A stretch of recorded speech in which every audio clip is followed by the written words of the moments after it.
Hello, denizens of the fourth world. How's it going, everybody?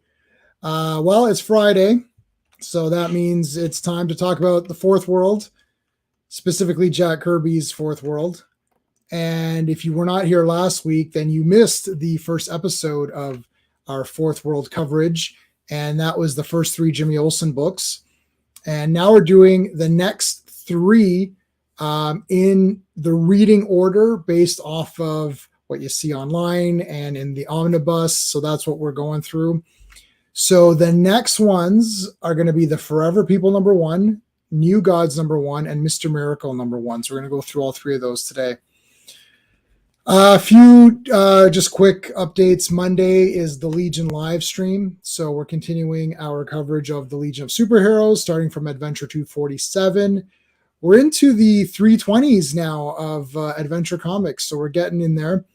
It's been a lot of fun going through those comics. So make sure you're there for the Legion live stream on Monday at 7 p.m. Eastern. And there may be another stream this week. I'm seeing what's going on. I'll see what Sean's availability is. It's a little bit up in the air because I have to visit. I'm visiting some family members this week, so I'll have to see how it goes.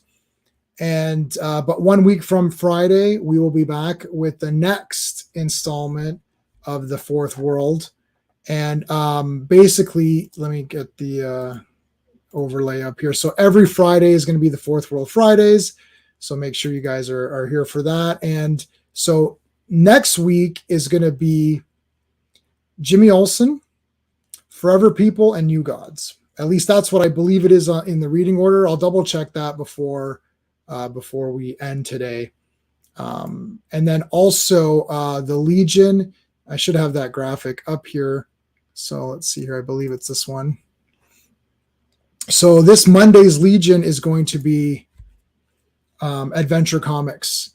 So it's the next three Adventure Comics. It looks like it's 324, 25, 26. Okay, so that's on Monday. All righty. Well, our usual our regular co-host is MIA. He was here in the background and then he left. So I don't know what happened to him. He had to bow out. So we're going to bring in our special guest host for the Fourth World Fridays. Let's bring him in first. Well, hello, Mr. Fancy Pants. Hey. Hey. Sean left. He doesn't want to do it anymore. He just texted me saying he's saying Fourth World's trash. Jack Kirby's awful. He loves Zack Snyder films. I don't know. John is entitled to his opinion, and we're going to support him no matter what around here. Well, I'm not going to support that. He has my 100% support. Whatever he wants to do, change his life that way. Yeah, I'm all there for him. Yeah, so I don't know what happened. I don't know what happened with him. Let's see. He'll pop back in. He probably had some internet. He was saying earlier that there were some internet issues and he couldn't, and we were choppy. So I think maybe it was on his end. Yikes. So yeah. There you go. J Maniacs. I like that. I do like that. I don't know what to say on these intros because it's like we're just so random. J Maniacs. I like that J too. Maniacs. Yes. I like that. Could not be Reese. What's up, buddy? Yeah. I used to here. And Muslim Uncle is also here too. And there's a few other people as well here that have already voted on the poll. We already have 5 votes. So there is a poll up for the 3 issues we're covering. So basically, if you've read these issues already, go ahead and vote. If you haven't read these issues, you can vote at the end and see which one is your favorite. I kind of know my favorite. Clobby's already voted. I'll give you mine towards the end, but there's Sean. Hold on a second. Let's see what he's got to say. His modem died. Okay. He's just waiting for. Okay, I'll just say okay. Well, we'll start. We'll give him a couple minutes and then we'll get into it. There's a lot to cover anyway. So now this is where kind of the big stuff starts to happen. Would you say that New Gods issue 1? That's where the real heavy, like that's the, like you can't miss that one. Like if you didn't read Jimmy, like let's say you didn't read Jimmy Olsen 133, it's not like you'd be completely lost or something, right? Yeah, again, that is where we, as far as if you're reading those comics, those ones before it, you're like, yeah, you sure, you obviously something's starting to go on, but that's the one that kicks it into gear. That's where the rubber meets the road, I would say, in terms of looks like we've got Darkseid is blooming, and there he is. When there's his big opponent. It's time for Orion to show himself and get this ball rolling. Yeah, and I wanted to ask before we get going to that, something with the new gods like Orion, Darkseid, I guess all of those characters, those are 100% undisputed Kirby creations, right? Every single last one of them. Yeah, I don't want to get into the Stan versus Jack thing, but like there's no question, like Orion was created by Jack Kirby. There's nobody coming in saying, well, I kind of gave some ideas or yeah. So that was the deal. That was the deal with DC. He said, look, I want to do my own thing. Obviously, they opened the door through the Jimmy Olsen title. Right. But yeah, it's called Jack Kirby's Fourth World. No one lays claim to anything other than whether they did inking and lettering and that sort of stuff. Right. Yeah, because Marvel's weird sometimes. Like it's like, and especially with Stan and Jack, like Stan says, oh, I came up with this concept or I didn't. But this is like, whether you believe that or not, right? You can say, well, obviously, this is like literally nobody's disputing that Orion and Darkseid and whatever. No. Like we know Superman and Jim Dawson were created, but I absolutely see what you're saying. No, this one it's all Kirby. Yeah, it's all Kirby. Yeah, so no, which makes it a little bit more fun too, because you can read it and just be like, okay, this is all his craziness. Yep, and not only that, he had a special deal. He was the editor.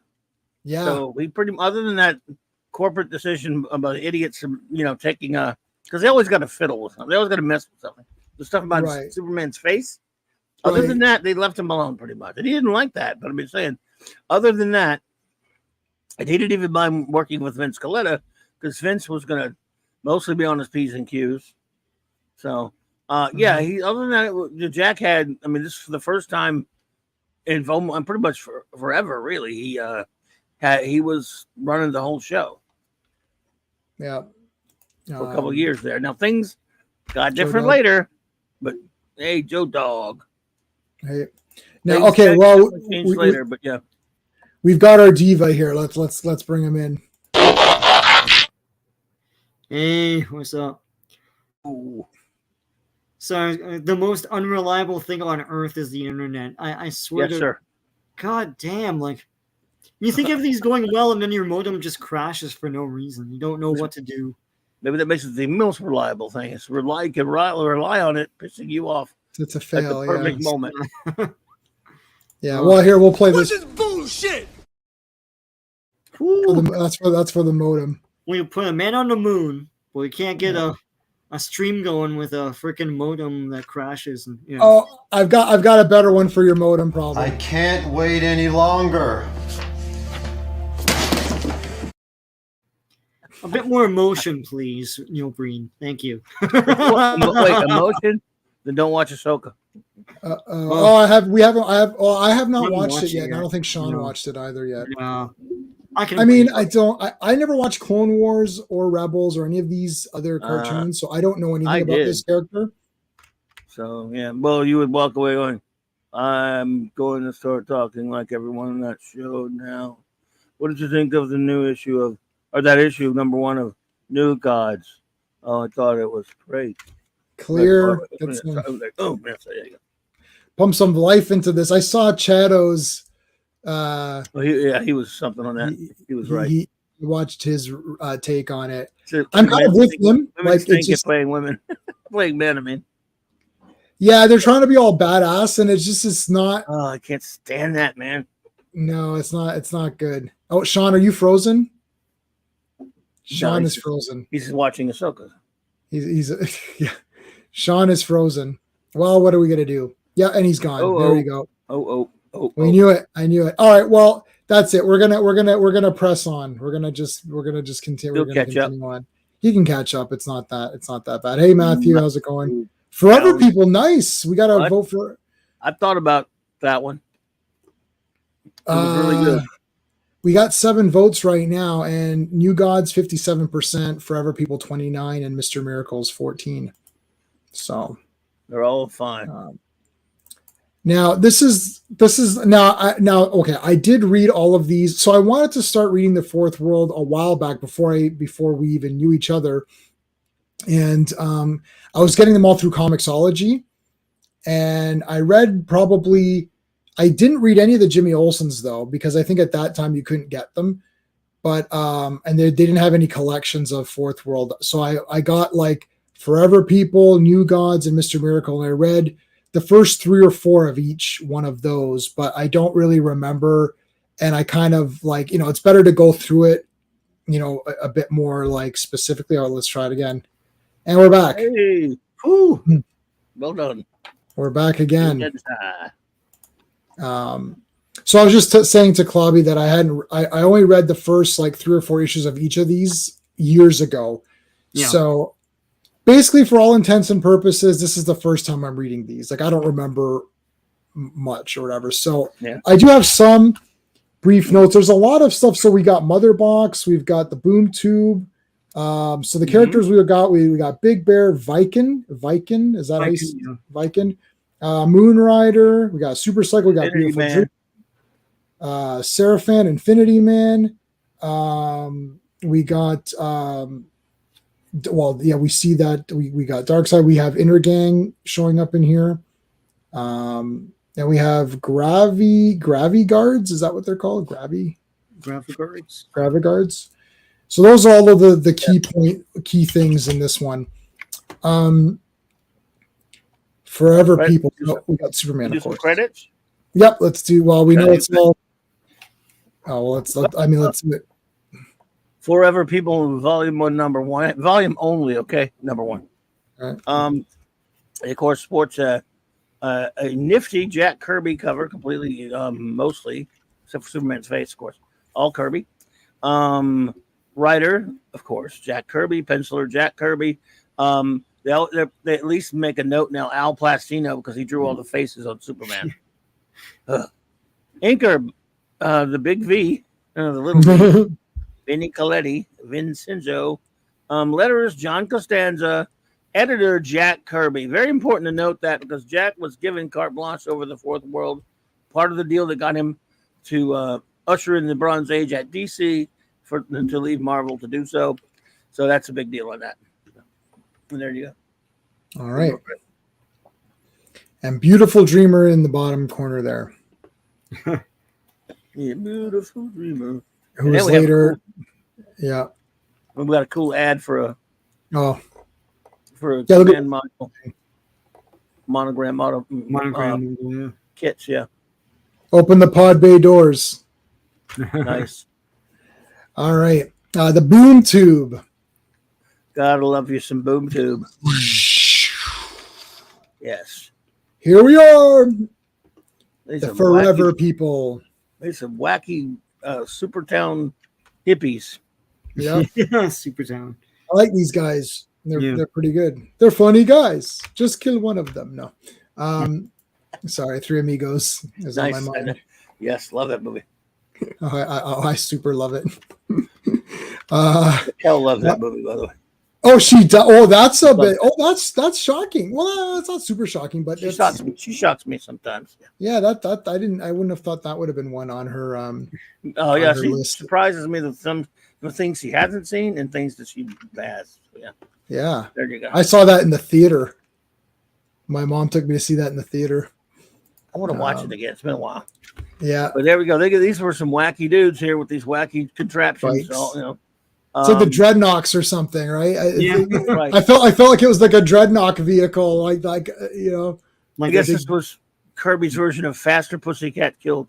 Yes. Oh well, and next week I'll be showing. I got the Tura Santana doll. I ordered from. There was only like 150 something left, so I got one from Plaid Stallions or whatever they call them. Yeah. I'll show that to you guys when I get it. It's gonna be awesome. And it's accurate too. So it's like it could poke Barbie's eyes out. So we got these guys coming in. So we don't know who they are just yet. Well, they're the forever people, obviously, because we know that. But they're almost going to hit this car, so then they become intangible. This is like in Monster Squad, where the car went intangible or whatever. That was Monster Squad, wasn't it? Or is that? There is a part where the car goes intangible. Yeah, that's it. So, and then this is Jimmy. We find out this is one of Jimmy Olsen's buddies. So they're like, "Whoa, we're going off the cliff!" It's like, and then a Dukes of Hazzard moment here, and they run the Mo Duke boys. Woo, woo, yeah, yeehaw. So, hey, Simply Steve, how's it going, Steve? What's up, buddy? So they're rescued here by this is the mother box, yes. And they're okay. So it's like, oh, everything's okay. So this is so now we got Mark Moonrider, Viking the Black. Did we talk about Big Bear yet, or was he? I don't know if he was named yet. Oh, he is named. He's the first one named. Yeah.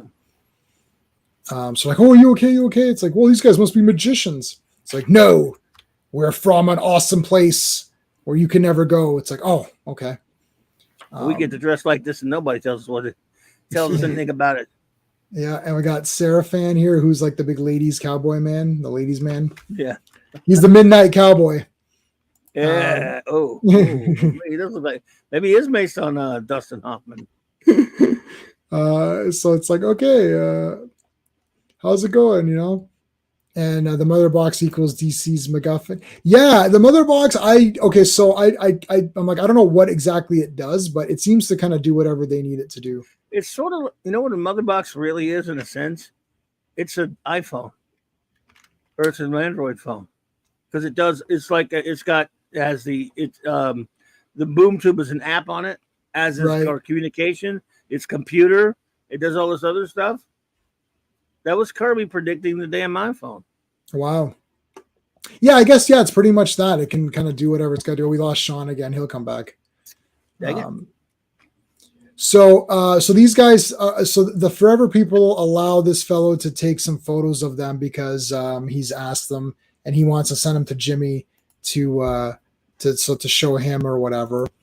And okay, so then they're trying to contact Beautiful Dreamer. So we don't really know at this point like what that, who that is. So apparently she's on Earth somewhere, and Darkseid has her captive or whatever. So these guys are here to rescue her. And so Seraphan here kind of falls, and he's like, oh, he's having contact with her. So they've got some sort of mental communication or contact going with her. They're trying to figure out where she is. Now, these guys are Intergang. So they show up, and they're actually working for Darkseid. Yes. Established in one of the Jimmy Olsen issues. And to this day, overused and used by DC Comics.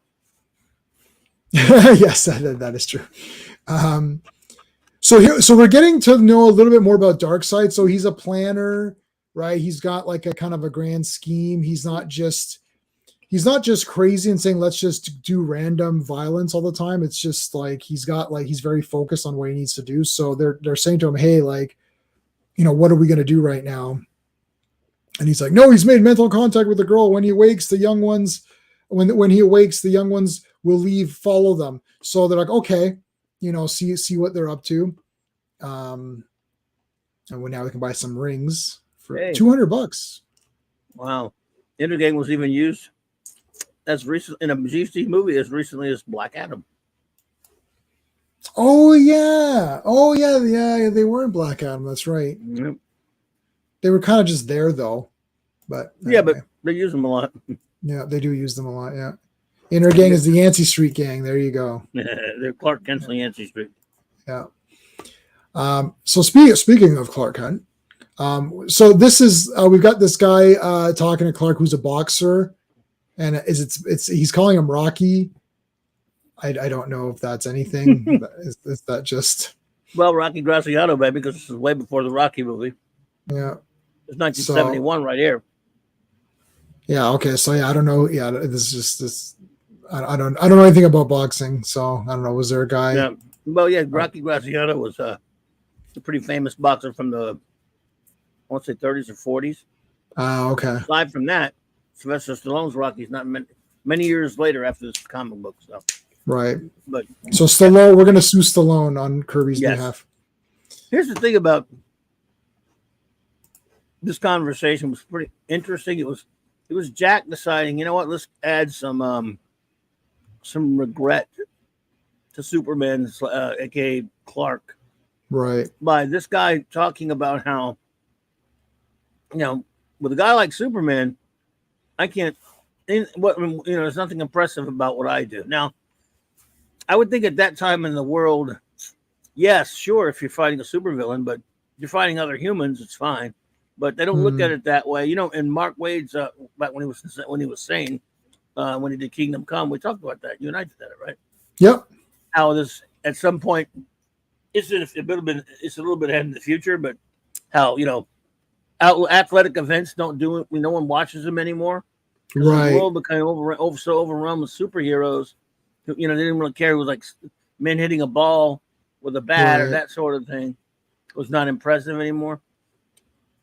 And so this guy's like, However, in this particular DC, they still had sporting events. It's just this one guy feels like he's nothing because there's a guy could do what Superman can do. And it made Clark start pondering his existence as a superpowered being all alone. Yeah, that's really the point of it. The point isn't this Rocky character. The point is that Clark takes something from that story and brings it to himself and thinks, well, yeah, I'm alone here. And we talked about this briefly before too, but I'm okay with that as long as it's not pushed to the extremes the way they do it now. Matthew Powder mentioned, he said Rocky and there wasn't Rocky and Challengers the Unknown. Yeah, I don't know. And he was a boxer, I think, but I don't know if this is the same guy or not. Yeah, I don't know if are they supposed to be saying like this is the same guy or that's just, that'd be interesting though. It'd be interesting, but he's already running around having adventures of crazy, science fiction adventures with the Challengers. So who knows? Interesting though. Well spotted there, Matthew.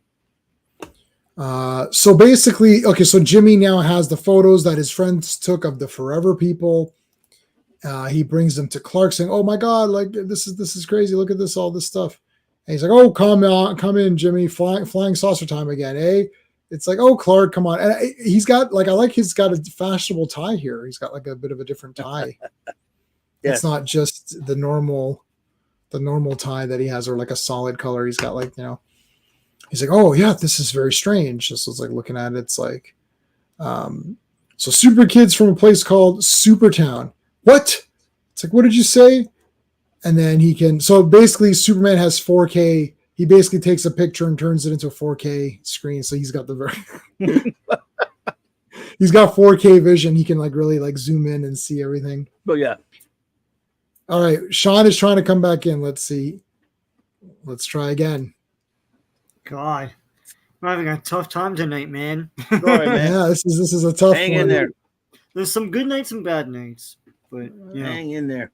You see where you're at. Okay. All right. So he's just looking at the photos that Jimmy presents him with, and then he zooms in with you. So basically, I said he's got 4K vision because it's like an analog kind of picture. And then he can zoom in and do 4K on it, so you can see the. He's got 4K. Superman never needed a 4K TV. He saw the good. He could see it all anyway. So he's like, all right, we got to get in there. And he's like, well, now, so Superman's pondering here, like, okay, I gotta go there and check out and find a way to Supertown. So there he goes. All right, a full page of Kirby at an Al Plastino face. Yeah. Kirby soups, though. You don't get too many full pages of Kirby soups. That is cool, yeah. Who is this Superman? I shall destroy it. I noticed. Yeah. I know Kirby puts yellow over the boots. Yeah, I caught that too. And in the omnibus that we have, it's even more yellow. Yes, I'm wondering. I think it wasn't just him though at the time. I don't believe so. Yeah, I noticed that. And now, if looking at it on here, you can't really tell as much, but like in our omnibus, it's yellow, right? Yeah. So like it's clearly yellow. So Dark Side, it's so they're like, oh, we got Superman on the loose here. And he's like, he is a danger. Use your weapons. He's like, I don't want him meddling. And they're like, yeah, but these weapons aren't going to do anything. He's like, it doesn't matter. Just stun him. That's good enough, right? Yep. So they just start shooting at him. And he just gets... So first he lands the Forever People. Then he just gets friggin' nailed here. It's like... Whoosh, he just gets nailed again. I love this like javelin throw. And he even says... I think he says here, he's like, we've got this javelin here, the Olympic event. Yeah. Boom. Don't worry, they all got out. They all jumped out and parachuted. This is like G.I. Joe the cartoon. Everyone's parachuting. It's fine. Or A-Team where no one ever gets hurt. People like exploding helicopter. Or I love it even more fun when like they're in a vehicle. They hit, there's a big explosion. The helicopter is destroyed. The next shot is a guy getting out of his... He's standing on the side going, damn it, throwing his hat on the ground. Yeah. Like throwing the hat on the ground. Damn it. Damn it. I just walked away from a helicopter death. Yeah, you should be a lot more happy. It's like, hey, you guys. It's like, hey, well, you're what's going on? How did you survive all this? You must be pretty strong. He's like, well, yeah, of course. I'm the Man of Steel. So this is the mother box again. Ping, ping, ping. It's like, mother box. She says she's here. So they're looking for the beautiful dreamer. They're not looking for the regular dreamer or the half decent. Yeah. Not the half decent. Who named you that, girl? Yeah. The half decent looking dreamer. So Superman's like, okay, I'll search. So he uses his vision here. And then there's like a major explosion. This is like a Kirby shot right here. Like I like how Jack worded that. I'm thinking a beautiful dreamer. Let's go. Well, who is it? Yeah, let's go. Let's go. Poof. It's like, whoa, what's going on? It's like, oh, we only have a few seconds. That's okay. That's all I need. Yeah, the flash trick. And I love how it's like he's going so fast, and you could just imagine that these hands like just come out, and he's like, holy crap, it's like I can't slow down. And then he just gets nailed by these gravity guards, and they're all coming out of the ground here. And they're just big behemoth characters. I like those. What was that creature name? What's that big creature that Captain America fights? What's the name? It's a big, or maybe no. I'm sorry. Thor fought it. Thor fought it. No, like Destroyer or Punisher or whatever? No. He's a big. He's like red, and he's like a multicolored big guy. Oh, what's the guy's name? Mm-hmm. Not Gog. What the hell? Mangog. Yeah. I like those like big beefed up like creatures. It's like, you know, that's what you got here. These like big guys coming out, and they're just like, you know, crushing him. And he's like, ugh. It's like, we transmit gravity waves from heavy mass galaxies. We can hold any super being. It's true. Yeah, go ahead. Yeah, you see, Kirby was able to come up with different ways to defeat Superman. You know? Yeah, he would explain it better than they usually do. Yeah. Yeah. Yep. Yeah, but Superman's too overpowered, so that's the problem. Yeah. So you know, he explained it better than some of those fun comics we've been reading by Hamilton or Siegel, you know, Hamilton or Siegel, where they would stand there with some really kind of like a weak exposition telling you why, explaining stuff to you in not such a great way. Mm-hmm. This is still a corny way, but it's better the way he did it somehow. In this one. Yeah, and it makes sense. It's like, okay, that's fine. Like, you know, it's a thing.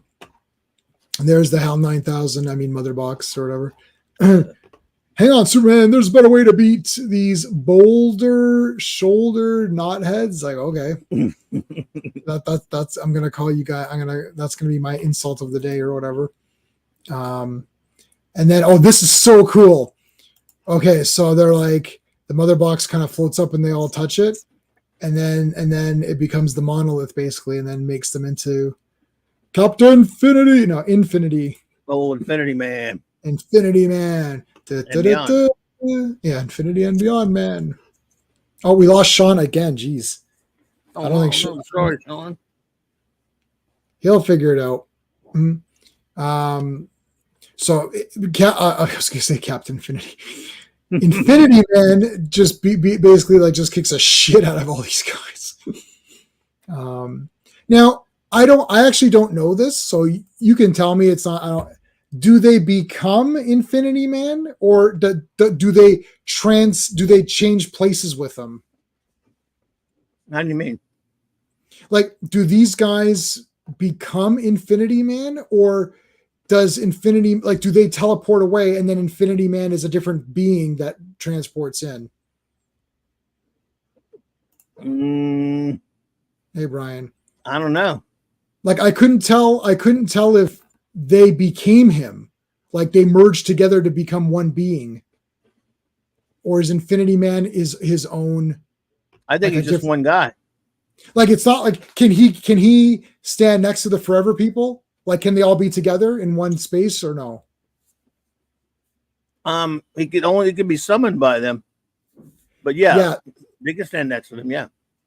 Okay, so it's not like it's not like when Donald Blake became Thor, right? No.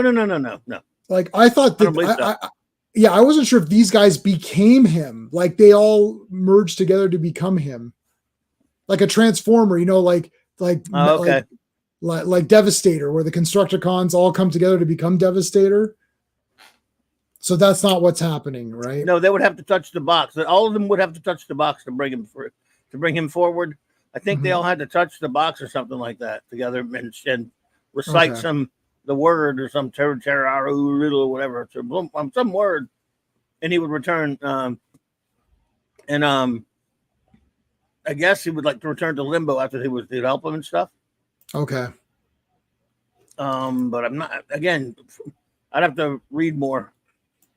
That's I don't know. Hey, Brian. Hey, Brian. I don't know. Yeah, I'm not really sure. So anyway, so he shows up and just kick the crap out of everybody. Did they disappear when he showed up? Yeah, I think so. I think they're gone. I feel like they went away. Okay. So, and I don't see them like. And I read this comic so long, but yeah, I think he leaves. You're right. I just didn't pay attention.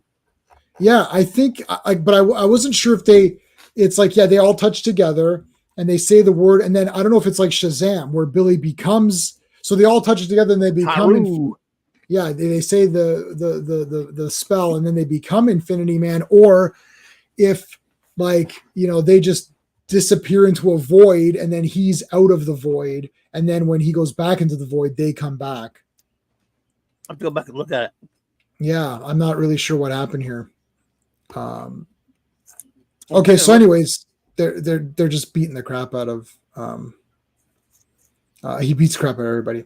So now he says dark side. He's like he goes, oh yes, it's like so Superman knows the name Dark Side, and he's like, release her, Dark Side. I know you can hear me. You are not far from your traps. Release the girl. You were right, by the way. Yeah, I double checked it. You're correct. Oh, they call on him, and then they go back to. He goes back into Limbo and trades places with them. Right. Okay, so he trades places with them. All right. Mother box. Okay. Don't shout. It's like, whoa. It's like, relax. I'm here. How Kirby is that concept, by the way? It's crazy. I love it. Yeah, that is cool. Into the they go into the mother box. Yeah, into the MacGuffin. They go to the mother box. They disappear into the mother box and release him. Okay. This is so much fun. I have not read this since the 1980s. Oh, wow. Yeah, I just read this today. Or no, this one I read maybe yesterday. To me, it feels, I just read this right before we came on, so it feels like it's the first time I read it.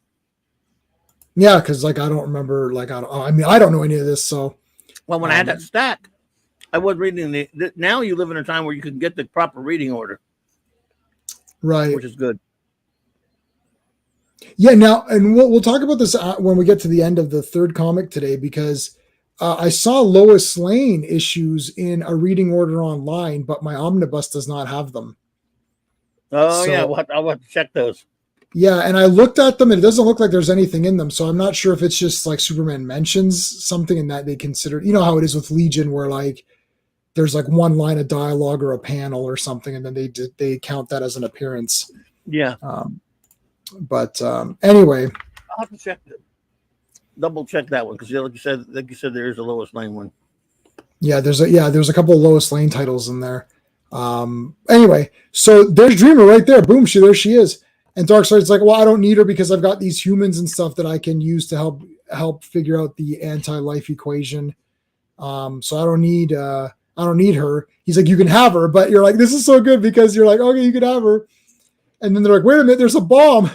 So it's like if they remove her, it's going to explode. But I mean, Superman is really fast, so he's able to grab Infinity Man and Dreamer and whoosh, like, and just escape before the bomb explodes. So then he lands and he's like, okay, this is bigger than you realize. Hey, Classic Comics. Hey, what's up, dude? So Superman's like, okay, wait, I've got a million questions. And then Taru, and then boom, they're back now. So Taru. now he goes, the boys, they're back. Taru. We've got an arrangement with Infinity Man. So it doesn't really get beyond that. So yeah, they go into the mother box. He comes out of it, and then when they need him again, right. Or when they do explain it later. Now that I remember much of that, so there will be some explanation. It's Jack. So yeah, it'll be explained. So now here's the big thing, which goes back to that conversation that he had with Rocky, which is, okay, he's feeling a bit alone. He knows about Supertown. He wants to go there, and the Forever People can use the boom tube to send him there, but they're trying to tell him. Now, I mean, I had faith in Kirby, so I wasn't really nervous, but Superman's like, no, I really want to go there. And they're like, yeah, but there's all this stuff that's going on with Darkseid and your planet, that the planet's in danger. And Superman's like, but I've got to go and see it. And look, it's Superman. Again, we talked about this offline. You know, he's allowed to, you know, kind of question himself or think of things like, you know, he's allowed to do that. But as long as he doesn't actually, you know, like, you know, ignore his responsibilities, because he's not going to. He actually does go through the boom tube. And he's like, I'm going to go. But then he starts to think, he's like, no, I can't. Like, I've got to stay and protect Earth. There's a war coming potentially. I don't know what's going on with this Darkseid character. You know, I should go back or whatever. So then he does go back, and then the tube closes, and then he's like, oh no, and he basically says it was just the wrong time to go. And he's like, perhaps someday I'll try again, but the time is not now, not yet. Yeah, so Superman. I'm changing my vote. Can you change your vote on? Oh, you can't. Okay. So. We've got 11 votes so far. Forever People's 18, New Gods is 55, and Mr. Miracle's 27. So, I just thought, because I really like that New Gods one up. But when I think about this is a really cool Superman story. It is cool. So Matthew is even saying this is a bit more of a Superman than Forever People. Oh, totally a Superman story. Yeah. So this issue was in the 70s. Yeah, Clobby, what was the year? Do you remember? 70 something? 71. Yeah, so there's right in the beginning of the Bronze Age. Well, Steve, it helped start the Bronze Age. There's a nice article in the back by Marv Wolfman called "A Visit with Jack Kirby." So, was that here? It is in the comic. Oh, here we go. Visit with Jack. Yeah. Oh, Marv Wolfman, awesome. This issue was the early 70s, right? Yet the animators didn't even begin to bring Darkseid to TV until the Superpowers show in the early 80s. He was actually on before that. So he was on Galactic Guardians anyway. In the early 80s, yeah. That's right. Well, I have two. I got that Darkseid toy for my birthday, the Superpowers one, and I took it out of the packaging. I went to the playground, and my buddy wanted to see it, and he threw it up in the tree and smashed it. And I just took it out on my birthday, just opened it, and it got broken. Oh, so I have one in the packaging now. And Sean, who's not here, Sean gave me his Darkseid in the packaging because he knew how much I loved it. So he gave that to me. And then I've got another one in the packaging as well. So I've got two in the packaging. Nice. So that takes care of Forever People. Next is New Gods 1. So let me pull that up here.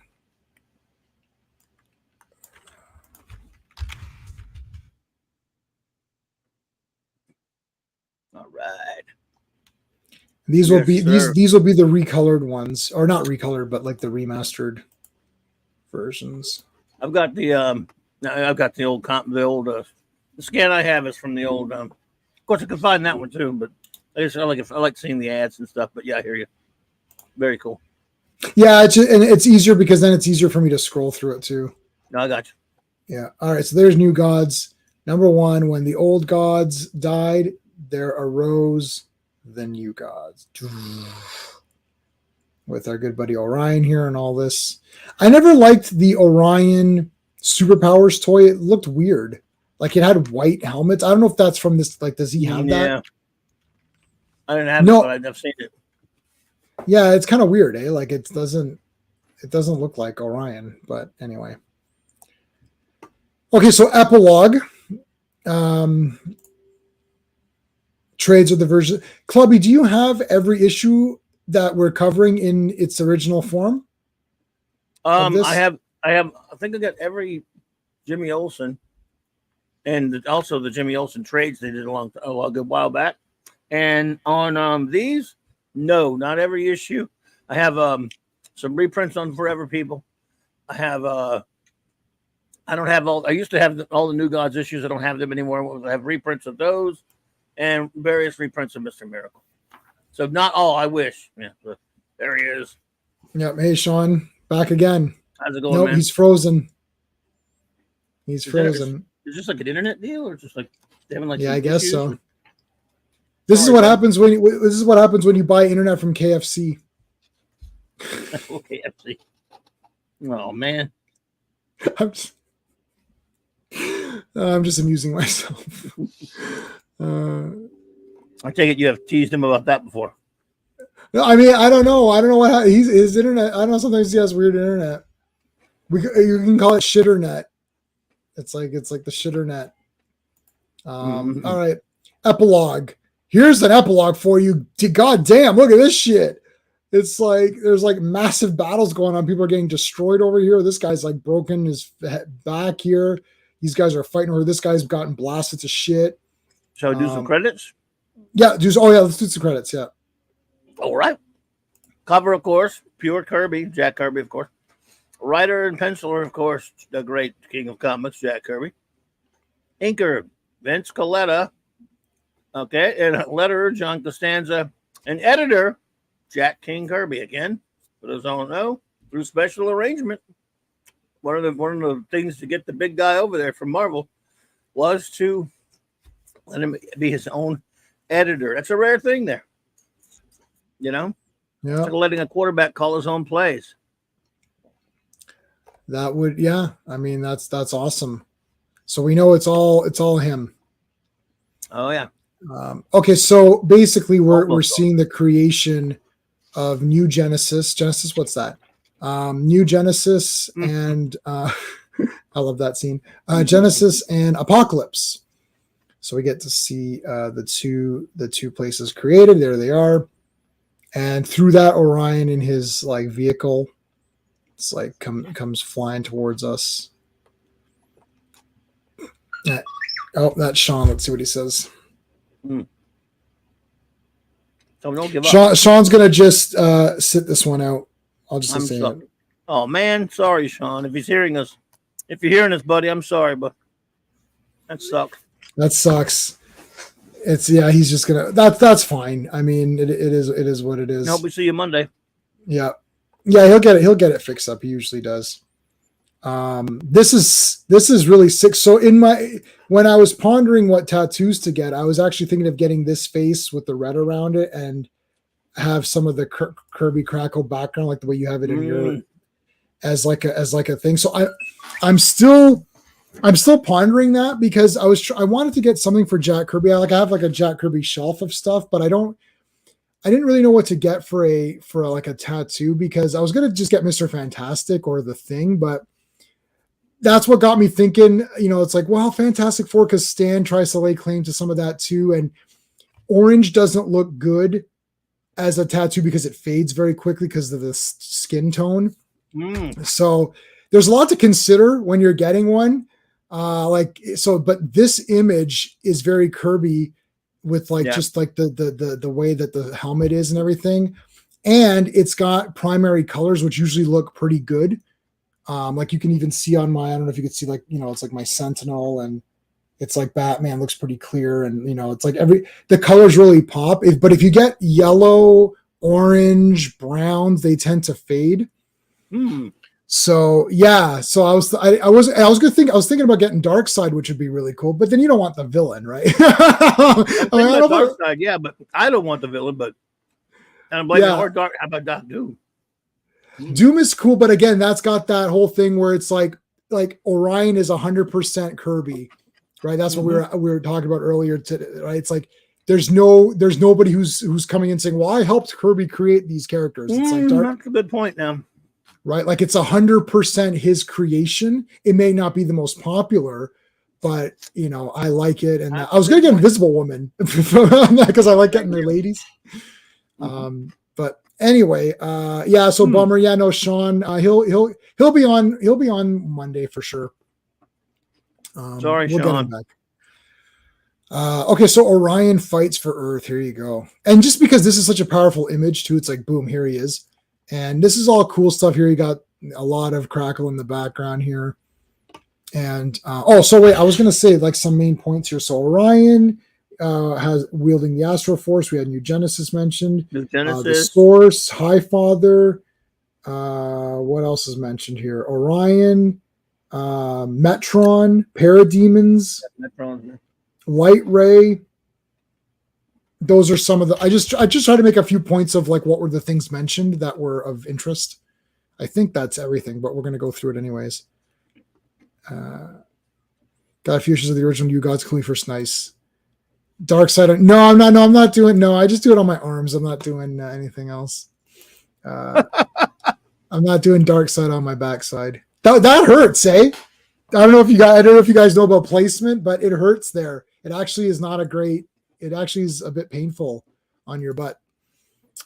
Your arms and legs are your least painful, unless it's in the like in here. Like I have it in the like in the bend. This killed.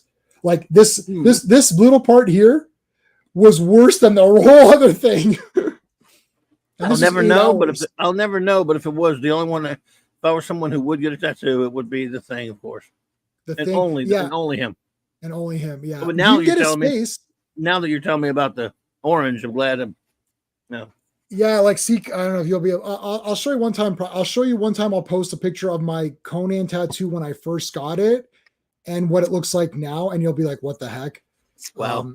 Yeah, they fade, and that has a lot of orange and brown, like it was that bronze Conan logo. So, anyways, all right. So let's continue on here. So here we go. New Genesis. Yay. I love how he says there's no like vegetation, or what does he say? There's no where did he say that? Yeah, it's unspoiled world of gleaming spires that orbits a sunlit, unspoiled world of green forests. So it's like it's with mountains and bright waters and all that stuff. So here we go. There's Light Ray. Yep. And so they're meeting up here. This is all like I mean, like these pages are just like super Kirby, like all over the place. I want to live in Kirbyopolis. Yeah. So Light Ray's like a little bit more light-hearted, I suppose. Yes, to be fair to say. Yeah. And Orion, it always feels like there's like a big weight on him and everything. And I like that he takes off the mask here. And now his eyes are red here. Is that what they are? Are they supposed to be red? Yes. He is Darkseid's son. Yeah, that's true. Yeah, he does have the red eyes. You're right. So yeah, he is Darkseid's son. Now he doesn't know that at this point. Now I already knew that actually, but he doesn't know that at this point, at least in this comic. So I don't know when he finds out. I couldn't. I mean, like I said, it's been so long since I read these. I couldn't tell you. It's spot on. Almost anything. I mean, this is brand new stuff to me because I remember when I got down and had when I had every issue. I think I had them all collected up together, like in the late '80s. Finally, waiting to read them all. Other than the Jimmy Olsen's was already read. Man, I was hoping I had them all, and because that was when not too long after the Hunger Dogs graphic novel came out, which finished his story, and I made sure I just wanted the Kirby stuff. Right. Kirby, man, very true what he says here. Sounds like Asgard. Okay, so Highfather. So they're coming to consult Highfather, and he's talking to the youth. So Highfather takes him to the source here. So it's like this. I don't really know what it is.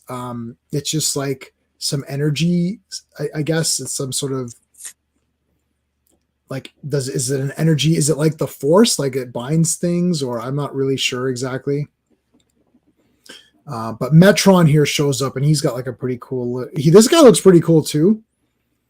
Highfather? He's like Highfather and Metron. This Metron guy. Yeah, I always like Metron. He looks Metron, really cool. With the Mobius chair, the Mobius chair. Yeah. And I got to calling it Mobius to aggravate somebody for a while, and it stuck. Some guy we'll talk about Mobius. Yeah, Mobius. Mobius to aggravate some dude, and now about habit, it came an accident. We call it the Mobius. Yeah, Mobius. Mobius, of course. It's Mobius, yeah. So he's like, so now the source is it gives sort of a prophecy, I suppose. He's like, Orion to apocalypse, then to Earth, then to war. To war. I think we're going to war. Sorry. That's duck soup, right? Yeah. In case you haven't heard before, I think we're going to war. I think they think we're going to war, to war. I think they think we're going to war. Are you a man or a mouse? Put a piece of cheese on the ground now, and you'll find out. Hey. FKH 2000, FK. Yeah. 2005. What's going on? Highfathers, Odin. Yeah. Well, writing is on the wall. Good one. All right. So Orion has to go. He goes right to Apocalypse, which does not look like the best place ever to hang out. You don't want to hang out at Apocalypse too much. No. Looks a little apocalyptic to me. And all these guys are like, oh, it's just like anguishing. This place sucks, man. Yeah. Parademons or a-holes. Here comes Parademons. First Parademons. Gore. Yep. Now the Parademons I know are the ones from. I have the superpower toy. Right. I guess they changed the look of them later, or are they different Parademons? Do you remember? Because the ones I have were like red and orange. Right. This is the first ones, but they definitely screwed around with them later. Oh, yeah, but now they don't look at them. Now they're just like mindless, monsters. Mm-hmm. Basically mindless monsters. Yeah, so the whole bunch of them attack him. And now he has Astro Force. Is that what it was called? The Astro Force. Astro Force, yes. And he basically just he's got his machine here. And he just nails all of them. And there's a big statue of Apocalypse here, which is great. So he lands, and then more guys are coming out. So he parks his little vehicle thingy. And I got to save this picture. I'm going to do something with this. I'm gonna make some. How I make my little ads. I'll make some ads with this. So yeah, he goes, we have sufficient numbers to do away with you, great Orion. It's like, and then this is a Kirby page, just like absolute mayhem. This guy's getting nailed by a forearm. This guy's getting punched in his back. This guy's just been flipped over. This guy here has just been literally knocked over. This guy's trying to attack from below. This guy already got knocked over. It's just a massive battling. Yep. And then these assholes show up with these dog creature thingies. I don't know what the heck you call them. Dog creature thingies works for me. Yeah, these dog cavalry. The dog cavalry. Unleash the dogs of war. Who let the dogs out? Okay, so it's Dark Side's dog cavalry. Yeah, I'll show them a thing or two. Just nailing that. And there's a note here that says no animals were harmed during the. No, I'm just joking. Because these guys were harmed. Screw these dogs. So he's like, I've only got seconds to stop him. So he literally grabs a pillar and just like Macaroon. smashes it. Yeah. I mean, this is exactly what I would do if I was in the situation. I would throw a pillar at them. Yes. Yes, you can't go wrong there. So he's running. They're all gone. Well, this is what I came for. Has the source written for me a fool's destiny? So this is a very weird thing too. I'm not sure what's going on with this thing. This is what rules all apocalypse. It's like, is this like an anti-energy or something? Apocalypse is abandoned by its rulers. This is a mass detector unit. Okay. It's been activated by dark side. Okay. Wrong, Orion. The director keeps order here, but it is I who guard apocalypse, and here's Calabac. I didn't mention him in my notes. Calabac. Now he looks a little bit different again. Yeah. Most of my knowledge came from the superpowers, which is he's got the green kind of costume, right? But here he's like just like a big naked brute. Yeah. So now we've got what was he saying? I was looking at scans of the original Orion's eyes were blue. Seems they were recolored red for reprints. Oh, interesting. I wonder, let me see. Yeah, like from what I'm seeing there I guess I'm only seeing all of the reprints. Yeah, Superpowers Calabac is awesome. He is awesome. All right, so Calabac is attacking. I'm ready for battle. But Calabac begins his charge. He runs headlong into a crackling energy barrier. What? This barrier of unknown force. I cannot penetrate it. Treacherous Orion, you have a hidden ally. In truth, he has, Calabac. What? Oh, it's Metron. Now, Metron and Orion are not getting along, or at least Orion is not fond of Metron. Is there, I don't really know. Is that just something that I guess that'll get explained a bit later? Yes, a lot of this is set up. Excuse me. Excuse me. But yes, a lot of this will get explained later. Absolutely. So, because I have no idea. But one of the weird things about the issue to me was Kirby set it up. I have a feeling. I mean, look, when you're doing that many titles, I have a feeling he's trying to get some things set up for the story. If you look at this issue, it's not a complaint. I mean, I voted for it. Most of it's standard block panels for most of it. Just telling you. He's trying to get this squeeze in a certain amount of the story in there. Right. It is very panel-y, which doesn't always happen. Oh, could not be reached. Just message me. Let's see. At least 2 or 3 of these comics. Oh yeah. So he found an original scan where Orion's eyes were blue. Very interesting. Huh? Yeah. So that could not be reached. Just sent that to me. Interesting. I don't know if I can download it. Save image. Let me see. Yeah, I think I can save it. Hold on. I can upload it to the stream. If people want to see this, they can just take a look. So originally, so Could Not Be Reached just sent me this scan here where you can see that his eyes are actually blue. So I kind of like the red. I guess it makes more sense. Well, the scan I'm looking at is their blue also, the original scan. Huh. But because I'm looking at the one from the comic as well. However, right. I've seen red in other regular comics, not just the redos.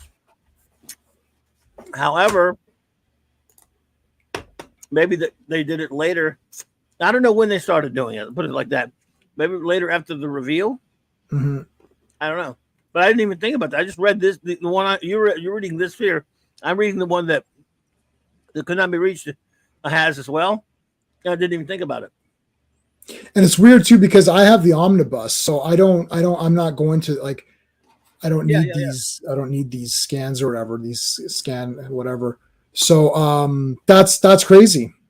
But wow. So he's saying so Could Not Be Reached saying a lot of the colors don't. Well, see, I forgot. When you said a little while ago that they were red, I was like, oh, well, yeah, he is his dark side, whatever. I forgot that I'd seen it. Or maybe the better way to put it is earlier when I read the comic, I didn't think anything of it. When his eyes were blue, I didn't think, oh, maybe they should be red. Didn't even occur to me until you showed me the red ones. Yeah. So interesting. Yeah, and there's like printing errors too, and we've seen it before too, where like, you know, Robin's legs are colored in green, or like, you know, like weird things like that. Like I've seen a reverse bat symbol, and a few times where the bat was yellow and the circle around it was black, and you're like, how did you mess that up or whatever? Like it's like I've seen like reverse Superman colors too. Like you're like, this just looks weird. The database doesn't even mention a colorist. Oh, for this one, yeah. For a lot of them, but well, regardless, anyways, it's the 70s, right? Exactly, it's the 70s. I mean, yeah. Okay, so Metron comes in for the save here, and now there's a little bit of a disagreement between the two of them, but nothing big. He goes, when the old gods died, their bridge to Earth was destroyed.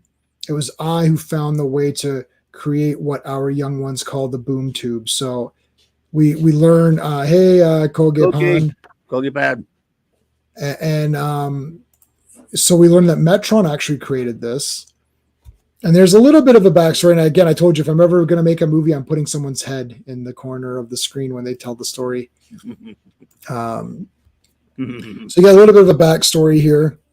So he's like, look, Darkseid's already like several steps ahead of you, you know, so you've got to kind of like get going here.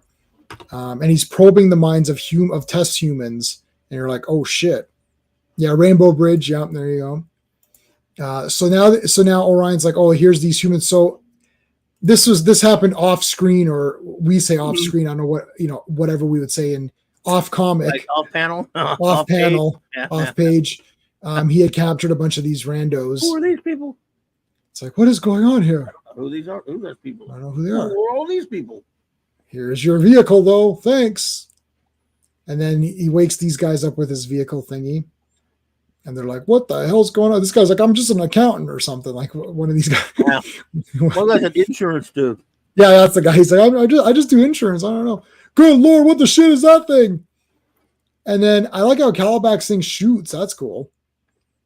So he's caught. So he nailed Orion there, but then Orion shoots him back, and Pahum or Faum, he nails him pretty good. Oh, Metron is Heimdall. Yeah, I guess so. A little bit. He's like, this is like the Watcher. Yeah, he kind of shows up and then just does nothing, and then just. Well, he did interfere there and give Thingy his vehicle, so that's good. The Watcher interfered all the time. Oh, does he interfere? I thought he wasn't supposed to interfere. No, he's not supposed to, but he does it anyway. Oh, Watcher, you're so silly. The Watcher has interfered. He has interfered so many times. He's going to get a penalty. Mm-hmm. He's going to get a penalty for interfering. Oh, this is a horrible nightmare. We're not on Earth. Whoever are you? Can you help us get back to Earth? It's like, well, yeah, of course I can. I'm friggin' Orion. It's like, jump in here. Agreed, Matthew. This give credit where credit's due. Coletta did a decent job on the ink so far. Yeah, I haven't noticed. We talked about this off camera. I haven't noticed anything shit like. But again, it's hard to tell with these reprints because I don't know what they fix. Like obviously they fixed the red eyes. So remember that one we did on your channel where they removed the voice of God? That was odd. Right? Like, So I don't know. Yeah. The bonus is it's a great omnibus. Everything's in the reading order. It's beautifully done. The pages are nice. Like it's very firm. The negatives are, if you count them as negatives, is that things do get retouched and you might want to have the actual original thing. But I am planning on getting a lot of these original comics. So, and I'll post those when I get them. What did he say here? Can I read too much? You'll get your eyes ripped out. Yeah. The voice of God, AKA John Facenda. Yeah. The great John Facenda. The All National right. Football League. I love now. John Facenda should narrate every fourth world comic. I would listen to that all day long. Is it? Are you guys talking about sports? That's not nerd stuff. You guys are jocks. I can't hang out with you. I'm not a jock. Well, I would have been. I would have played football if I had been able to. I did play football, but Cool. I wanted to play as a pro, of course. But yeah, I don't. I only watch sumo wrestling. That's the only thing I watch, and I watch a bit of UFC. Not a sport. Well, that's a sport now. Yeah. But yeah, I only love pro football. It's not like I love every sport, and I don't even like it anymore. like modern? I was a fan for 50 years. I loved it. Now I just love NFL history. Okay. But no, sumo's real. Sumo wrestling's real. That's not staged Of or course whatever. not. Yeah. Okay. Oh, I thought. All wrestling's real. Yeah. Not the just not the WWE ones. No, or all that's whatever. real. That's real as well. Oh. But sumo actually really is real. In the real sense, like unscripted. There you go. There you go. There okay. you go. This is a very, I hate to say it because it's a great comic, but one of Kirby's more conventional works I've gone back to look at in a while, especially in that era, because it was very, you can tell he's doing a lot of titles, and he was kind of in a bit of a hurry. Yeah. So he decided he could tell the story in block form. It's all very blocked. traditional, very conventional, almost not entirely, but a lot of it almost. I don't want to say claustrophobic in some cases, but it's not. Yeah. He got a lot to do. He needed to get a lot of info in this one. That's why he did this. Yeah, it's all like it's all like this is 2x3. Very And few. we got a big 2x3, and it's like okay, you got one like bigger that, one. big pages. Yeah, but most Not of it's minis paneling. usually. Yeah. Yeah, the art within the panels are fine, but the great. layouts. It's the layout that's simplistic.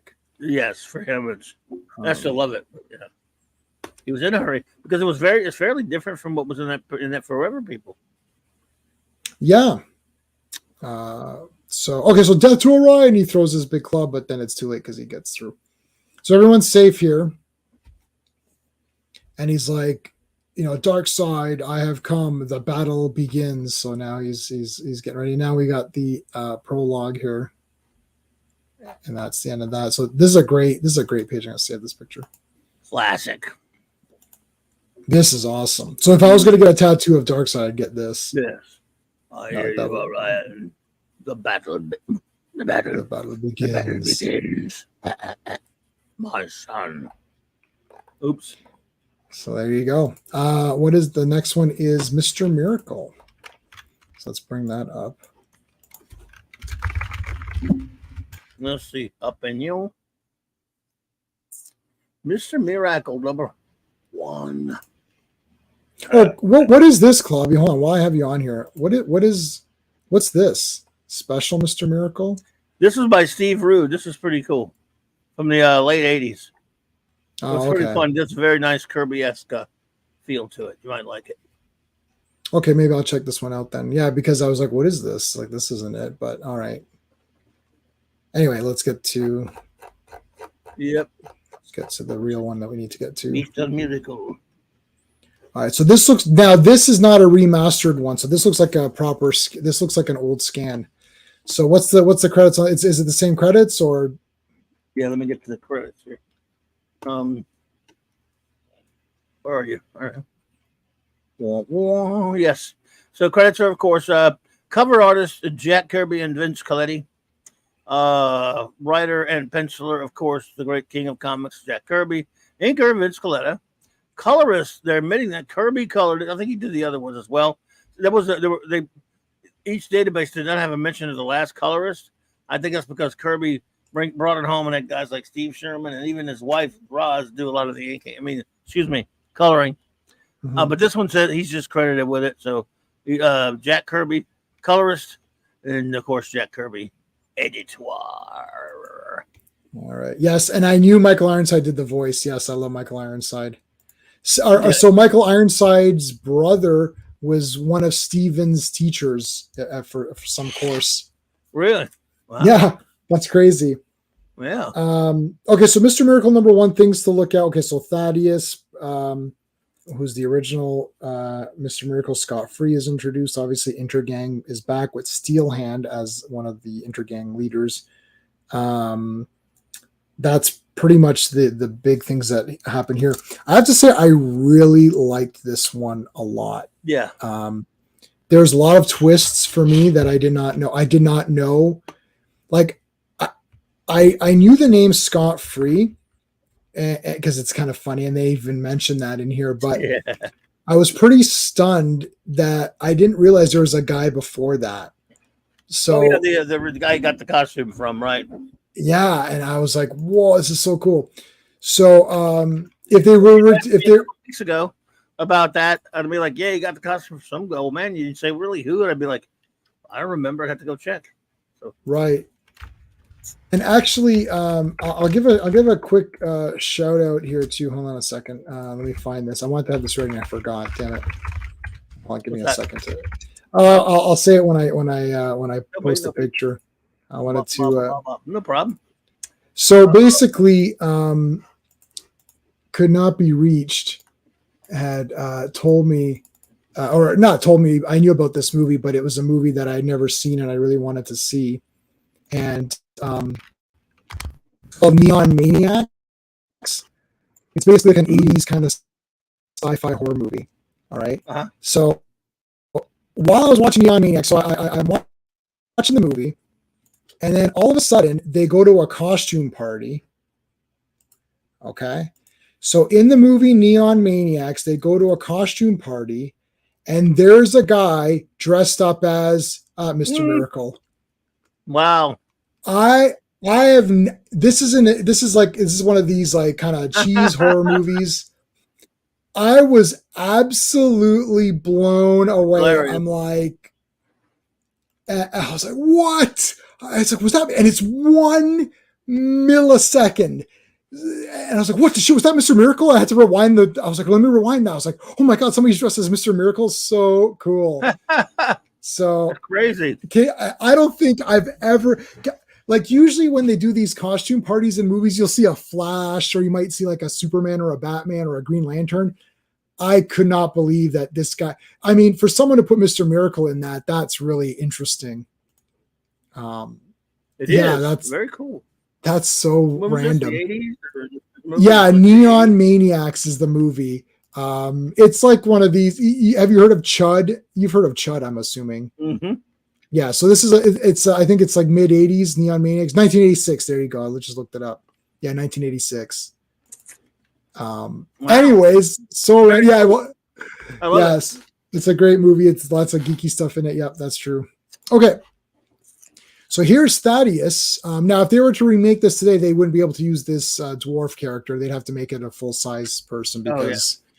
or Oberon would be out of a job.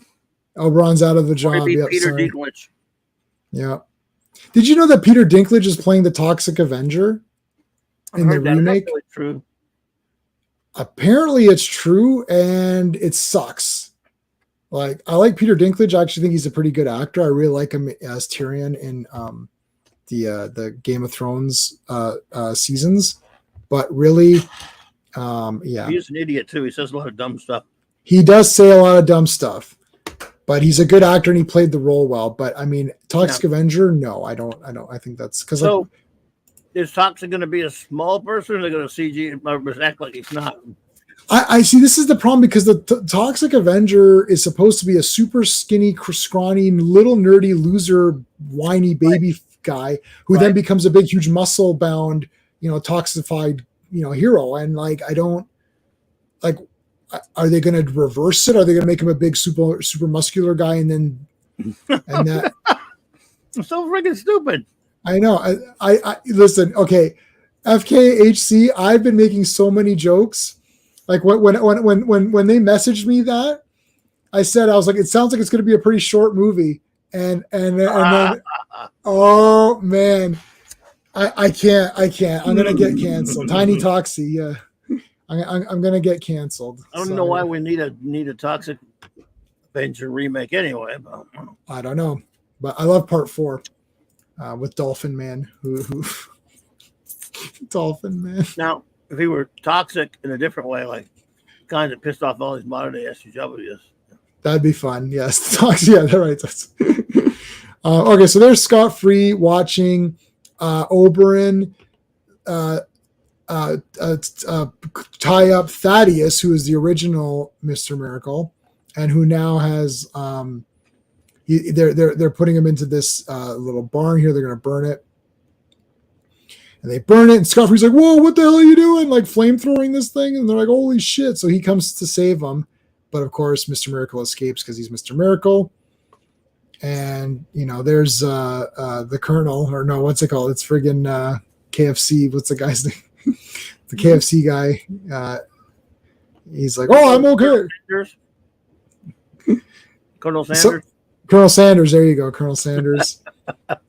We're going to Popeye's Chicken tomorrow, so I don't know if I've got. How you like that? I haven't gone in so long, and so I'm definitely. If the problem is, if I go to these places, I will eat like a lot. So we try not to go too often because I can't like pizza. I can just eat an entire large, no problem. I'll just keep eating till it's done. So I have to be careful with myself. Have to be careful. Okay, so yeah, anyways. So he's like, "Okay, yeah, well, thanks for, you came to my rescue, blah, blah, blah." And I like how he's got this duffel bag here, his bag of tricks, which we'll figure out. It's like, I don't know why it's like this flower pattern weirdness. But so Thaddeus apparently is involved with Intergang, dun, dun, dun. And they're like, "Oh, you owe us money." There's supposed to be a bet. So there, at some point in time, he had made a bet with Steelhand, who is the current leader of this faction of Intergang in this city. Yeah. And he's like, they made some sort of bet, like, "Oh, I can escape and I'll give you money," all this other stuff. So there's some tension there. These a-holes show up, and right away they just get into a fight because it's a Kirby comic. And boom, he smashes this guy. This guy grabs. This is Scott Free, who's going to be Mr. Miracle. Spoilers. And then he smashes this guy, throws him over. It's just like all action. Again, this is panel-y again. Same kind of thing as the last comic. Yeah. The layout's very panel-y. But still, the art's awesome. He smashes these guys together. And he's like, "Okay, you okay?" "Yeah, I'm good."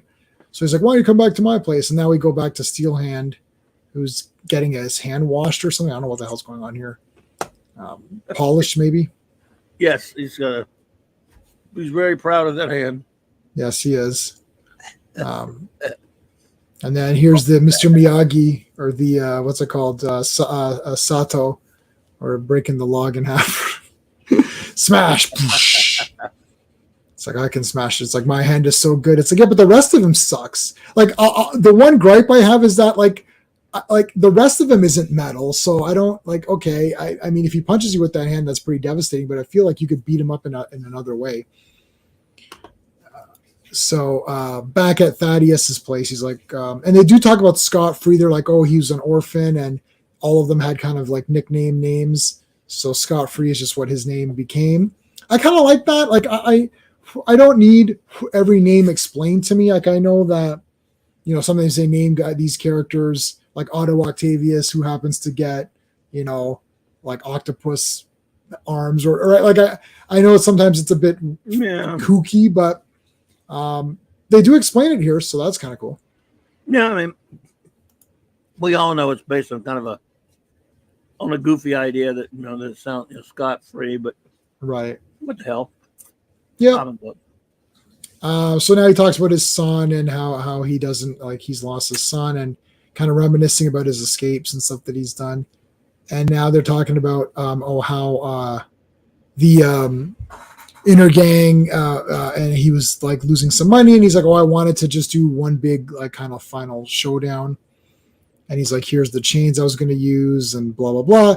So he's like, "Well, I've got a bag of tricks like Felix." He's like, he goes, I can do something pretty cool too. And they're like, "All right, fine." So they chain him up, and he just explodes them. And he's very calm, and he just explodes them. You're like, "Whoa, what the hell?"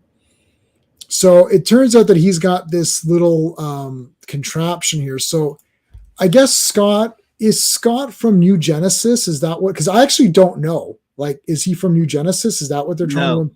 Oh, he's not. Okay. He's from Apocalypse. Oh, he's from Apocalypse. Okay, so He was from raised Apocalypse. by Granny Goodness. Ah, Not okay. to spoiler anybody. Spoiler alert ever. Yeah, no, that's okay. Yeah. So he uses technology he uses apocalyptian technology. Is that okay? However you want to call it. Yeah. Apocalypsean. Apocalyptian technology.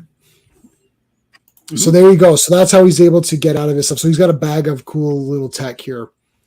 In the meantime, they go out to practice, and then Intergang shows up, and they actually shoot. So the trap here is it's going to be a Raiders of the Lost Ark trap. He's going to dump this boulder, and then he's got to get out of the way. But he actually gets shot. So the Intergang guy snipes him, and then Scott comes and just like literally punches, like slaps it, like slaps it out of the way, and saves him. But he doesn't save him because he's been shot. They were basically they were exchanged. He was, I think, originally like all the human kids there were from Genesis or Genesians. Okay. They're from New Genesis, but they were an exchange type deal where they were sent to to Apocalypse. A lot of the kids. Mm-hmm. It's a lot involved thing. It was a diplomatic thing done between Darkseid and High Father. Okay. Well, he slapped away. He shows that he's got this technology on his arm, and he puts this to him so that he doesn't feel any pain when he dies, which is actually kind of sad. This was actually you know what the thing is that I think the New Genesis. I think the New Gods issue was more of an exciting comic book to read, but I actually got more emotionally invested in this one than I did the other two. I don't know why. I was like, oh no, this sucks. Like, this guy's dead, and now Scott's got to take over. I thought that was all really done very well. Yeah, it was. It really was. Yeah, like, look, he's upset. Like, you don't see this too often. It's like there's like, this guy's actually upset, and you're like, yeah, this sucks. Like, what the hell? And he's like, it's okay. We'll figure this out. And then I love the idea that this guy has created this robot just to have an arm wrestling match. I mean, how cool is that? Like, I thought, is this robot going to fight Mr. Miracle, or like, what's going on? Nope, he's just going to have an arm wrestling match with him. If the robot could look bored, this one looks bored. It does look bored because it's like, well, I have been created for arm wrestling matches. It's like, okay. And what a lame thing. Did you just make an arm? You have to make a hole of me? Yeah, he just smashes it. Like, it's just like crunch. It's like, okay. But then Mr. Miracle shows up. Whoa, I thought you were dead. No, who, what? What's going on? Pulls a gun. Fighting. It's like, he pressed the button here. Here come the armed guards. Well, he gets captured. There's too many, and Scott, he can't take on everybody, right? So yeah, he gets captured here, and he gets strapped to the missile. Now, this reminded me of that 90s Captain America movie directed by Albert Pion, which to me, the first 20 minutes was pretty cool. And then it became pretty dopey. The first 20 minutes was promising. Red Skull was there. He does like a mission. I guess I can't remember much of it because I only watched it the one time. Because after the 50,000th time that he starts throwing up in a car or pretending to get sick, car sick. Yes, and then he escapes. Yeah, well, that was after. The first 15, 20 minutes was kind of neat because he does a mission or whatever. But then Red Skull just beats the crap out of him. So you're like, okay, well, that was stupid. Oh. Anyways, and they strap him to this thing. So it's like, okay, we're going to blast you off into space and it's going to explode. But Mr. Miracle has technology. Mm-hmm. So they blast him off and he explodes. And like, whoa, that was it. He's done. They're like, he's done like dinner. He's like, that was weird, but he was human. And so this guy walks back. What? Now, I actually like that this is a magician thing because this happens in magic tricks all the time. They tie up the magician, they send him off, or something happens and he explodes or dies, or like they put him in a crate and the crate gets smashed and then all of a sudden they pan away and the magician was in the audience. You know, like they do stuff like that. I really like that kind of stuff. So they do it here. He's like, "Oh, here I am waiting for you." Like, what the hell? How did you get out of here? Yeah. And then he just karate chops the desk, and now he has to buy a new desk. And then Mr. Miracle and him have a bow. Whoosh. It's like, and then he just like so basically he has sound intensifiers in his fingertips. So he like just like uses it to like kind of blast his arm here. He's like, whoa. And he's like, perhaps I used miniature retro. Oh, he basically, sorry guys, he explains how he escaped that. So he's while he's fighting Steelhand, he's explaining the different technology that he used to escape the trap. And he's saying, but he's doing it in such a way that he's like, I may have used these rockets to fly here. I may have used this energy source to, so it's like he's saying it in kind of a playful way, like, oh, I might have done. He goes, I can show you how I might have done it, Steelhand. I might have hidden hypersound intensifiers. Boom. It's like, maybe I use miniature retro jets to blast free of the missile. Boom. Hits them again. It's like, and a compact cocoon spinner, which turns yards of plastic material into fantastic seeds. Boom. Speeds. Boom. He's like, I may have used this gas, like these jet air things. Boom. Right. Like, it's like, he keeps nailing him with all this stuff or whatever. It's really cool. And then the police come and grab him. They're like, oh, thanks, Mr. Miracle. So they think that this is the regular Mr. Miracle. So basically, he's just going to stick with it, I guess. And that's that. Yep. A visit with Jack Kirby. And then, is this the same? This is the same thing, I right? believe it is, yes. This is all the same month. Yeah, so we don't need to. Abracadabra. Yes, that's correct. Abracadabra. Abracadabra. Oh, I love Mr. Miracle. So there you go. That is it. So guys, now that we've gone through all that, if anybody still needs to vote, we have 13 votes. And I've got 14 likes on the stream. So that does mean that there's still someone out there who can still vote. I get if we got the same reaction vote because I just love the New Gods. So I mean, the whole thing is, the big deal is going to be Orion and Dark Side. And I did love that issue, and but I love the Forever People issue because it's a Kirby take on Superman.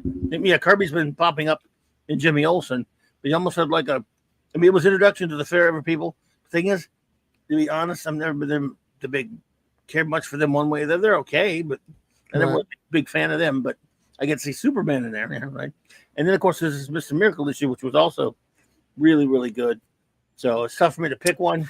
It is tough. I guess New Gods was the most exciting, though. Yeah. So could not be reached voted. Yeah, the thing is, the Superman stuff was awesome, and I liked the Forever. I don't know. Yeah, this is really tough. I guess I'm going to say New Gods. I can't vote, so if I could, I'd probably say New Gods because that was where all of the exciting stuff that's going to lead to a lot started. Like, again, if you didn't read Forever People #1, I don't think you'd be that lost. Like, yeah, it's like New Gods was the most important one of the three, and it had the most excitement. And Orion just looks cool. Anytime you use primary colors, like you know what the problem is? A lot of people don't understand the way that this works. Like, and I've said this in a few Superman videos. I just posted one just like before streaming, where it's like Superman, like your hero has to be like primary colors, kind of clean cut. Like that, you know what I mean? Like that's just, it's like immediately identifiable as a hero.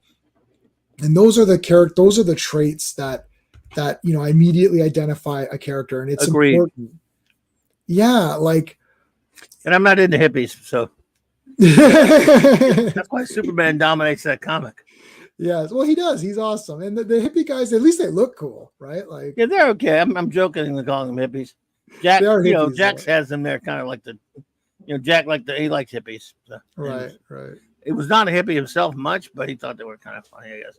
At that time, that was a big deal. The hippies were a big deal at then. They were making a lot of trouble and making a lot of noise. Right. So there's that, and of course, Mr. Miracle is just kind of when you think about it, this is a comic about obviously is involved in what's going on with the fourth world. But this is a guy that's an escape artist. Yeah. And it's going to be focusing on something like that. He's just, I've always loved him. But Orion, man, what an intense dude he is. Orion's badass. Like that. That's what I was thinking about too. Like, and I'm close to choosing him, but like, he's awesome. I mean, he looks cool too, and he's the reverse Superman. So he's got the blue trunks with blue boots with red. He's Mon-El. He's like a Mon-El. The reverse Superman or whatever. Yes, but that's cool stuff though. Yeah, no, I like to me. Okay, so when we were growing up looking at these heroes, everyone had like sort of there was a chest, gloves, trunks, leggings, boots, and those would, and the leggings, the chest and the leggings would be the same color. The trunks, the boots, and the gloves would be the same color. So Batman had all the blue and gray. Aquaman had orange. Well, he had green, I guess, but he had black trunks. So, and it's like Superman had the red and the blue and all that. So it's like all these characters seem to have that sort of that combination. Orion's got red chest with blue trunks. So I always like that kind of style. And then it's like you can just, you almost take like your little your inker button on your paint app or whatever, and just click on it and it fills in that color. You could do that with like every character. Simply Steve voted new gods. Can't blame you. Oh, that's yeah, what I voted. But I like them all. I mean, they're all enjoyable for different ways. Well, perfect. New Gods is winning by 54%. Wow. Forever People and Mr. Miracle got 23% so far. So that is that. All right. Well, so the next one, I'll tell you what I have for the next one. Mm-hmm. And let's see if this aligns with yours. I've got Jimmy Olsen. So that's 136, right? Let me find my reading order. Where are you at, reading order? Where? Oh, there we go. All right. Well, one of them again. Let's see here. Find it. Go down. Scroll down a little. Okay. What I do have, yes, is we started, of course, with Superman's pal Jimmy Olsen, 133 through 135, which we did last week. Now today, of course, Forever People, New Gods, and Mr. Miracles, all number ones. Yes, and I got Superman's pal Jimmy Olsen, 136.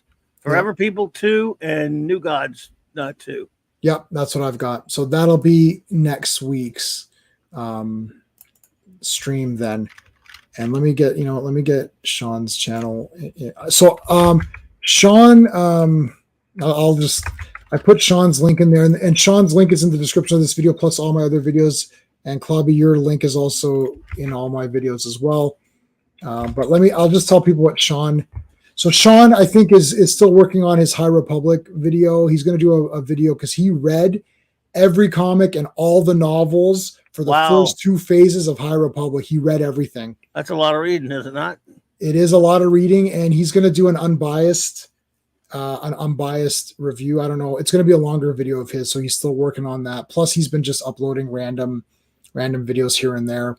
Wow. So Sean, when's the Republic video coming out? I don't know. I haven't talked to him about it, but I know there's going to be a lot to do for it. And I read the first 3 issues of the High Republic comic, and I didn't hate them. I thought they were like okay, but I wasn't really dying over them. I don't really, except for the original trilogy, I don't really love any other Star Wars. Like I go between liking it or maybe really like. Okay, I do like the first Mandalorian season. I really like Rogue One. I do like the prequels, but I don't love them. I don't, but like I don't despise them. I've kind of been okay with them. But original trilogy unaltered is what I really like. So that's the only thing I love. Sorry, that's the only thing that I would say that I love. I love that. Yeah. I'm the same way, man. I love me some true blue Star Wars, and then some other parts I think are okay and all right and everything. The only things I absolutely outward despise are any of the Disney filth when it comes to their movies. Right. I mean, being their the three main, 7, 8, 9, and then their solo trash. I like Rogue One fine. Yeah. Then it's pick and choose, hit and miss. I don't like.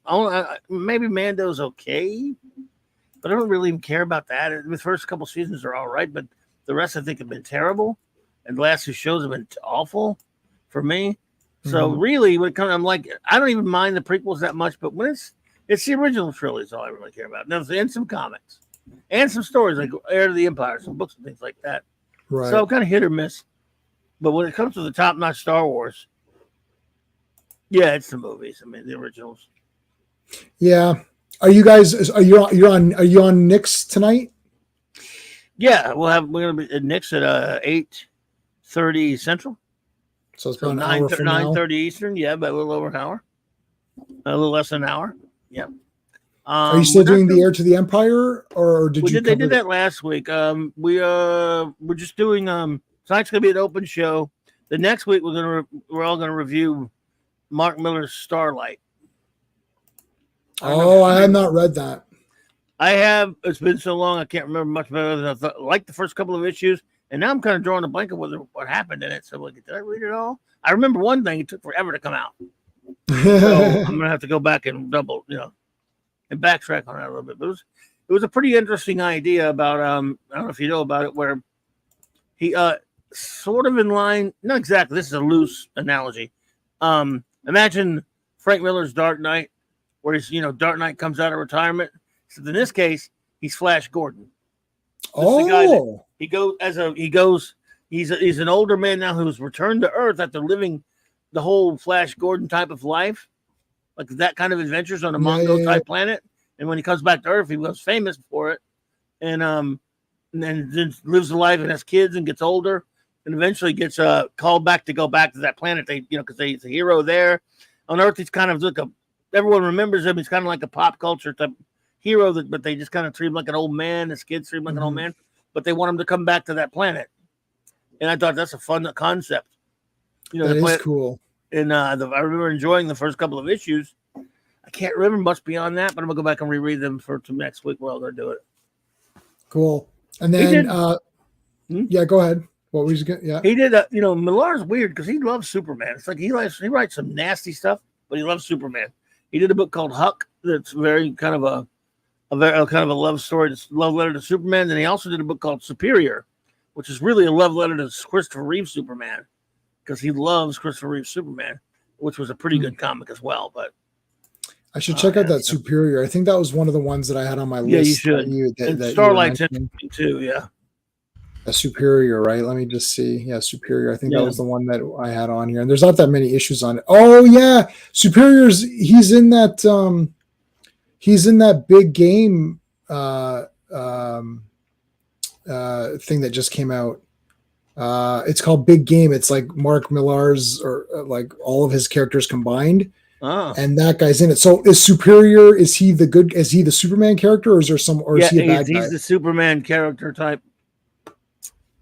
And it's sort of just some Shazam kind of thrown into it a little bit, right? Type of stuff.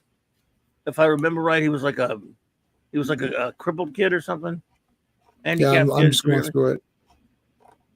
And when the thing came out, he said he loved Richard Donner Superman so much, and he loved Christopher Reeve so much. This was kind of a love letter to that. Obviously, it's got some of his dark tinge and tone to it, but it's also very well done. Yeah. Yeah, there's 7 issues. I should just read that. Yeah, pull them down for free. Take a look, see if they're any good. I'm interested in going back and diving into Starlight, because I remember that thing took forever. I may have missed some of the last couple of issues, but it was a very interesting premise. That does sound like a cool idea. Yeah, he's weird. All of the popular ones that people have been saying, "Oh, you should read this." When I read them, I hate them. I hated Wanted. Oh, I hated that. I hate Kick-Ass. I don't really care about Kick-Ass that much. I don't hate Kick-Ass. Movie's better than the comic. I thought so too. I thought the movie was way better because I saw the movie first and thought, "Oh, this is a lot of fun," and then I went and read the comic. I'm like, "Ooh, this is." Dude, the violent, horrible shit that they do in the comic book. A buddy of mine, after I saw the movie, he told me all the stuff that was changed from the comic, and I'm like, Right. oh, he said I would never read that. That sounds disgusting. It's way toned down. It's like a Disney movie by comparison. Back when Disney was actually family oriented, Yeah, and remember, I love slasher movies. I love like the really gory, crazy stuff, but I don't like it with superheroes. I need to have I need to have my genres like in line. It's like if I want to see a crazy like evil slasher movie or despicable characters doing despicable, vile things, I love it. If it's in a horror movie where it's supposed to happen, I don't want it in Superman. I don't want it with superheroes. Do something else. Like, I don't know. Like Watchmen was as rough as it should be. Like it should not get more rough than Watchmen. That would be my agreed with that. Absolutely agree with that. But then again, if you are going to do it at all, do it with knockoff characters.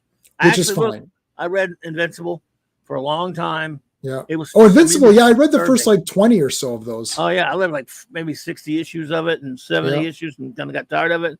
But it's one thing reading it as a comic book, and it was disgusting, but it was a comic, and it was I really did. I like the animated show they did, but it's also disturbing beyond belief because it's moving now, and it's like, it's really well done. I really liked it because it was very faithful, but woo-wee, man, is it disturbing? Yeah, I was okay with it because there wasn't anything. I found that Wanted and thing had disgusting, like it had poo things, and it was just weird, and it was like there was like rape and stuff. I don't know. It was just really like, ugh. I'm like, you know what? No, not. I'm okay with Invincible, the cartoon. It's bloody and all that. I'm okay because again, it's not Superman. It's an Omni-Man. It's not the same. And even Kick-Ass and Wanted aren't characters that we know, but it was a little bit too nasty. But I really liked Nemesis, which is pretty nasty too, and I liked Nemesis. So I don't know. It's weird. I'm weird with it. Like I might like it. I might not. I don't know. I have to. It's different.